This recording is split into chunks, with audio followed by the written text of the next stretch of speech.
ఉమ్మడి కృష్ణా జిల్లా వ్యాప్తంగా భారీ వర్షాలు ముంచెత్తాయి. దీంతో ప్రకాశం బ్యారేజ్ కి స్వల్పంగా వరద నీరు చేరుతోంది. అప్రమత్తమైన అధికారులు బ్యారేజ్ గేట్లను ఎత్తి 3000 క్యూసెక్కుల వరద నీటిని దిగువకు విడుదల చేస్తున్నారు.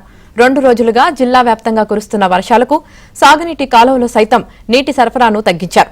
దీంతో ప్రకాశం బ్యారేజీలోకి పరిమితికి మించి వరద నీరు చేరుతోంది. అదనంగా వచ్చిన నీటిని సముద్రంలోకి విడుదల చేస్తున్నారు.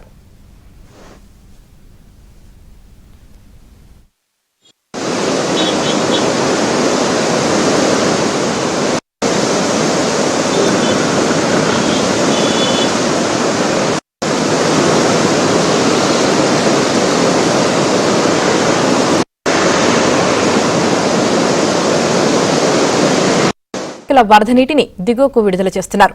2 రోజులుగా జిల్లా వ్యాప్తంగా కురుస్తున్న వర్షాలకు సాగునీటి కాలువలో సైతం నీటి సరఫరాను తగ్గించారు. దీంతో ప్రకాశం బ్యారేజీలోకి పరిమితికి మించి వరద నీరు చేరుతోంది. అదనంగా వచ్చిన నీటిని సముద్రంలోకి విడుదల చేస్తున్నారు.